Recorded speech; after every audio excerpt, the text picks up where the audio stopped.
What's up, with your butt up? What's up, my beautiful Glamazons? Welcome back to my channel and welcome back to your favorite with your messy self story time. Y'all liking my fit? Y'all liking my fit? Y'all feel like I'm about to interview you or something? Side note, I have still received comments from my interview tips video that I did like years ago. I feel like it was a long time ago, saying that it's actually still helpful. AI has changed a lot, but what it hasn't changed is the fact that you are human and you're gonna have to do well in interviews, and that is something that that seems to be a niche of mine, okay? And I'm good at it. I'm good at it. All I need is an interview and that job is mine. Y'all know I really do like my story times to have a premise, a meaning, a lesson. There is a topic of conversation that we really haven't gotten to just yet. Call it a little intimate, maybe call it, you know, a little personal. But if not anything, are we not besties? Are we not home skillet biscuits up in here? Why did I hear about all of this controversy going on? They put together these photos or whatever,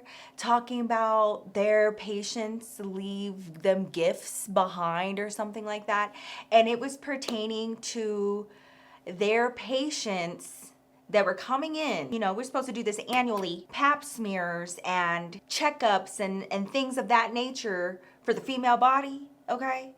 And they decided that photos of discharge of all of the different patients that went up and through there was a really good idea to just go ahead and put on the internet. You guys are getting grown, okay? Some of y'all are already doing the tra-tra and bumping uglies and doing all of the things. Just because you're doing that doesn't mean that you know what you're doing. Trust me when I tell you. I'm speaking from experience. But we need to have some conversations, okay? So I'm gonna touch on this particular topic with a story time, and that is pertaining to like your self-care as far as when you are dealing with men's, okay? They can mess up your whole pH balance. They can mess up your whole insides, girlfriend. And so I'm gonna have like, y'all know I be coming in clutch with them tips. I did not know, I don't know if you could call it a prejudice. I don't know. I didn't know that I had this issue until one day came around, girl. There's a moment in your life where you start kind of putting the pieces together and you're like, wow, like everything sucks. Like to be a girl, like everything sucks. I'm just getting like bad news left and right. What you mean? Like the talk that, you know, my grandma and my mom were having with me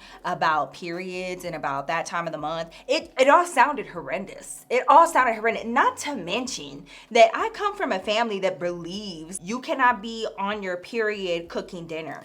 It can affect, I'm serious, it can affect the way that the food comes out, you know, stuff like that. So there was a lot of boundaries. There was a lot of rules and whatever. And then you mean to tell me that also losing your virginity is gonna suck? Having children is gonna suck. Then when you don't have no period no more, that's gonna suck. You know what I mean? Like the whole thing. Like we just have to, I mean, let's be for real. We just have to come to terms with that, right? I never had a problem going to dentists or my doctor's appointments. I was never like that one to be like scared. I knew that shots sucked, but you know, I knew that they were temporary. Not a big deal. I didn't start developing a hatred for going to the doctor until I was about 16 years old. This is around the time that, you know, you got to start going to get checked. My period was terrible, girl. It was terrible. It was so bad. And it was so long, and it was just so bad. And I told you guys about this before in one of my previous story times, but this was, you know, my first time going to the doctor specifically for this situation. And, you know, of course, they prescribed me with birth control. I take the birth control. I don't even last, I mean, that long on it, not too long after that, messing up all of the entire chemistry of my body. It is just not meant for me. And that's when I had to have my surgery and get these things removed and cysts and things like that. It was like, you know, making growths. It was developing growths in my body. It was the craziest thing. You know, 18, 19, 20, I'm doing my annual checkups, girl, and I hate it. It is the bane of my existence. Making that appointment and actually following through and getting in the car, knowing that you are on your way to go put yourself in some stirrups. Somebody is going to see you without your panties on, okay? And it's just like such a weird concept. And you drive all the way there. Everybody knows that, you know, your punani is here to get synced. And then you have the audacity, and it's every single one of us. You can't tell me no different.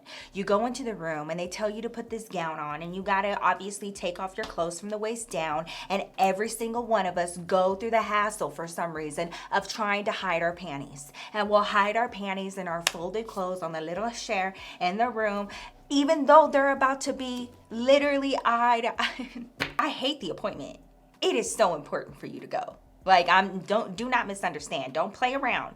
Every single one of us, okay? I'm just letting you know, if you haven't been, what to expect. Now you're gonna go in there, okay? They're gonna have you get on a table, and they're gonna have you, and they always tell you, I want you to scoot your booty all the way to the edge of the table, like all the way down, okay? So the table's like long, and you gotta go like this. I mean, and like booty hole hanging off the side, okay? They have these stirrups. You slip your feet into them. They're not with no decorum. They're like this, and then up, girl. You go ahead and you drape your gown over your widespread legs in hopes to just, I don't know, have some sort of decency in this moment. And you say a little prayer. Please, please, don't let me fart. That period date, everything is in regards to your period, everything. You better remember when your last period was, the first and last month's rent of that period. You better remember how many days that period was around exactly. The drapage is uncovered. It's like a ceremonious moment. Now it starts out, it's the fingers, okay? You know, honestly, I'm gonna be real with you. The fingers part, really not the worst part, not the worst part. I don't know what this contraption is called. I do not know. This is the best representation I can give it. You're gonna feel a little bit of pressure, and it's gonna feel a little bit cold, okay? And they take this thing and they lube this shit up. They lube it. You know what lube is? And they stick it in, okay? And the purpose of this is for them to be able to see in there. They get some swabs in there. You know, that's how they do some testing. Sometimes they gotta do, that's the worst part to me. I don't like it. And then it's time for them to close that contraption and pull it out. And when they pull it out, not only like your body is doing exactly what it's designed to do, okay? And our body is actually pretty miraculous in the way that not only is it self-cleaning, it's typically self-lubricating. And so when they pull that out, yeah, guess what? Guess what? And it feels so weird. And this is already such a weird situation. This is already hard. It's uncomfortable. It's embarrassing. I just wanted y'all to know that that is not abnormal. There's nothing wrong with you. Wait a minute, okay? If y'all don't give me a second to get to it, because like this is a whole story. Come on the ride with me, relax. I find out that I'm pregnant. We start the process. Now, you know, when you're pregnant, extra access to your body. You have extra appointments. You have to really process all of these extra things that are happening outside of your annual exam, girlfriend. And I'm telling you right now, it can be a little bit difficult to like process it and be like, because it's so much. It's like your follow-up appointments to make sure your baby is okay, right? And I went to, you know, my gynecologist appointment. They refer me over to a different clinic, and I start getting to know like the nurses and everything, and that's where I would be having my follow-up appointments over there to make sure that, you know, Ezra's nice and healthy. I meet all the staff. Okay, cool. Fast forward. It happened again. I'm pregnant again, okay? I am so stressed out about the fact that I'm pregnant again, because like, what you mean? So I end up back at that clinic. David was always there. But this was one of those where like I had to, you know, pee in a cup for them. They see my levels. It's like one of those real quick appointments. Because of that, my mom offers to go with me to this appointment because like, you know, I'm pretty pregnant and I have, you know, my less than a year old, my son. And so she was like, you know, let me come with you and come help you. I recognize, you know, the nurse that's there, and she's like, how have you been? And like, you know, all of it was like such a joke because they had just seen me, girl. Like they were like, damn, like you and your mom's be getting down. So I had seen her like maybe 2 or 3 times prior to this. This day she was acting like a little weird. So she takes me and she like weighs me and does all of that, you know, like my vitals. She had been on her computer and she turned to me and like rolled over to me and put her hands on my knees, like I'm gonna hold your hand when I say this type thing. And so I'm like sitting there and she was like, so I just want to let you know that Dr. So-and-so is out today. But don't worry, we do have our, you know, very experienced doctor, Dr. Scott. You're in good hands, I promise, and it's gonna be great. And then Dr. So-and-so will be back for your next visit. And I was like, okay. This wasn't like an in-depth appointment anyway, or so I thought. She finishes up and she's like, okay, well, I'll be back in here with the doctor. Just give us a few minutes. And I was like, okay, cool. Door opens and I see the nurse. And again, her face, girl, if I could read faces, her face, I don't even know how to explain it. She just, I think she knew. I think this girl knew. She knew. Girl, why? Did the Jolly Green Giant fucking walk into this room right after her? I'm talking about this man looked like Santa Claus out of season. I'm serious. This man, girl, no offense, no judgment, but girl, wait. He don't even sit down on the stool that's there, girl. He gets the guest chair, because you know they always have like a little guest chair. He gets that thing, and he sits on that. Do with that what you want. In this moment, I was like wishing that my mom would have come back with me, because she did ask. But like I said, this wasn't a huge thing. And I was like, we're gonna be in and out. So like, no, just watch the baby. Because I didn't want the baby touching everything and all that, you know, going back there. So I told her to stay out in the waiting room. And I was like, damn. Like, because my mom straight up, she would have been like, no. And you already know Mama Glamour. She would have been like, if you don't get your Jolly Green Giant ass out of this fucking oh no, girl, I couldn't say nothing. I was like, oh my gosh, doing the thing. Hi, how are you? And I was like, oh, I'm good. And girl, he's like putting hand sanitizer on, and he's talking to me and asking me these questions, and he starts putting on his gloves, and I start seeing this man has fingers the size of sausages. Do you understand me? His wrists were thickums, and his fingers, I just zoned in on his fingers. Oh, girl, I was so... And like everything that he said, I don't know. There's just such a difference between female doctors and male doctors in all ways, okay? Even their conversational skills, because I remember specifically this man, my daughter is born in December, right? And so he was like, oh, I see your due date is in December. And he was like, well, at least you can claim it for your taxes for this year. And I was like, yeah. Like, are you married? And I was like, yes. So like, is he excited about having, two babies this close together? And I was like, yeah, okay, he's ecstatic. I am in this gown, and he tells me to lay back. And this was the first time that I had ever had a male gynecologist or a male OBGYN or whatever, a male doctor looking at me, and he flips up that gown. I don't know. There was just something terrible about it. I hated it. I hated it so much. And that wasn't even the worst part, girl. I didn't realize that they were doing like a vaginal, like they were doing an exam. He had to, I don't know why. I don't know. And he's in there, and I'm pregnant. And as he's feeling around, girl, this shit, I'm not lying to you. Off-season Santa Claus, literally fingers deep. Girl, it was the most uncomfortable thing. And so I'm sitting there and I'm like, I'm trying to kind of hold it in for the sake of like, let's just hurry up and get this over with. And he is just, I don't know if he's searching for gold. I don't know what the fuck he's doing, but he's, he one of these. Every time he's doing that, I'm just kind of like bracing myself, and I'm like, oh. Okay, all right. And so, I'm kind of answering the questions, but I'm clearly uncomfortable. Like, this is not, a walk in the park. Oh, you're okay. You got pregnant somehow.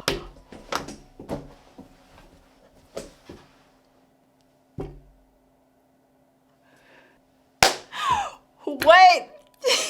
And do you think that this man had any gentleness to him when it came to the rest of the exam? Absolutely not. Do you know why? Because men don't understand. They just don't get it. They only understand gentleness when it comes to their huevos. And he says his quick goodbyes. Here, and I'm sitting up. I'm putting my gown over my legs and everything. And she was like, are you okay? She was like, everything looked great. You look great. And I was like, no. She shuts the door. I do not want to be seen by him again. Before I could even finish, girl, she already knew what I was gonna say. And she was like, I know, I understand, and I guarantee you, look, your doctor's gonna be back for the duration of your pregnancy, and he is just standing in for today, and I understand. And she straight up told me, she said, you are not the first to feel that way today. I'm so sorry. You do not have to worry about, him being here for future appointments. And I was like, better not. I was like, because that is crazy. And she validated my feelings, and I was so, you guys, I was so like emotional. My hormones are everywhere. I don't know. This lady leaves, and I sit there before I got dressed, and I cried. I don't know if I was just stressed out. I don't know if the situation scared me. I don't know if it was just like the act of like this man. I don't know. It just did not, I did not like it. I can't. I don't enjoy being seen in that capacity by a male doctor. I don't feel like they're equipped. I had the worst cramps after that appointment for like almost 2 weeks. The remarks were crazy and absolutely unprofessional. And it hadn't not been, I'm so pregnant. And honestly, y'all, there are just some moments where I really do, I save the public from my mother. And people don't understand, but there are times when I bite my tongue and it is for the sake of your livelihood, because my mom will either come at you and she bites and she'll bite your head off, and not in a way where she's gonna end up in jail. She don't work like that no more. She'll make sure that like you never practice this profession ever again. You know what I'm saying? So like I didn't tell my mom. I did not tell my mom. And I told David and I cried about it and I told him how much I hated it, and he felt so bad and he was like, babe, I didn't know, like I would have come with you. He was like, that's crazy, like I'm sorry. When it comes to gynecology and, you know, OBGYNs, you have to be fit for that role, honestly, and for that profession and that field, because of all of the things that I just stated, but also there needs to be a level of discretion. I almost feel like you gotta sign like NDAs to be in that field, because girl, what you mean? Like, how you gonna be putting together a collage of people? What is wrong with you? While I was pregnant with Ezra, this is my first pregnancy. It's a very nice place. It's kind of giving bougie. I really, you know, liked it. I walk in, it's, you know, very calm in there. They have lemon water. It's very nice. And, you know, I go and check in and I wait, and then the nurse, you know, they call me back, and the nurse that's walking me back, she just kind of like starts staring at me and she's talking to me, you know, how far along are you? How are you feeling? All of those things. And then we get into the room. She's there, you know, she does all my vitals and everything, and then she's there with the doctor, the whole conversation, the whole appointment, she's there. And then on the way out, you know, they lead me over to this checkout desk and they have me sign out. And while I'm standing there, she pulls out her phone and she was like, oh my gosh, Nikki, I love your videos, girl. I've been watching you for years. And like, I cannot believe you're coming to my office. And like, you should follow me on Instagram. Oh my gosh, I can't wait to like tell everybody. Like, it's like, hey, I'm not telling anybody just yet that I'm pregnant, or like I haven't told anybody yet. Girl that's on the other side of the counter, she was like, wait, what? And this girl was like, yeah, she does YouTube. Oh my gosh, you should like check out her videos. Any other circumstance, I love this. I love it. I'm so grateful for it. Thank you so much. This is my doctor's office where this woman was in the room while my whole poonan was out. And I'm discussing my past medical history with like pregnancies. I'm discussing my sexual I'm discussing all of these things. I'm not even out of the building yet. And two of the girls that are behind there are like looking up my name, you know, looking up my Instagram, and they're like, oh my gosh, girl, like, yes. And like, you know, they're being very, very sweet, but it's just like a time and a place. And I didn't feel comfortable going to an office where like, you know, they know all of my personal information. I don't know if they're gonna abide by HIPAA. I don't know if this is gonna, I don't know. I have no idea. It's just like the idea of literally, girl, the whole office. Girl, I got on that phone so fast and switched over to another clinic and did not go there again. If that was you, girlfriend, I love you to bits. I really do. I just, you know, okay. I just want you to know that if you find those appointments difficult, it's not just you, but like we do have to do these things, but we need to be dealing with these things, like with our bodies and the care of our bodies with discretion, and also without sausage fingers. Say what you need to say what you need to say. Anyways, y'all, I'm gonna leave you guys with that. I hope you guys found this video helpful. I love you guys so much, but God loves you infinitely more, and I will see your fine self in my next video. Peace out, y'all.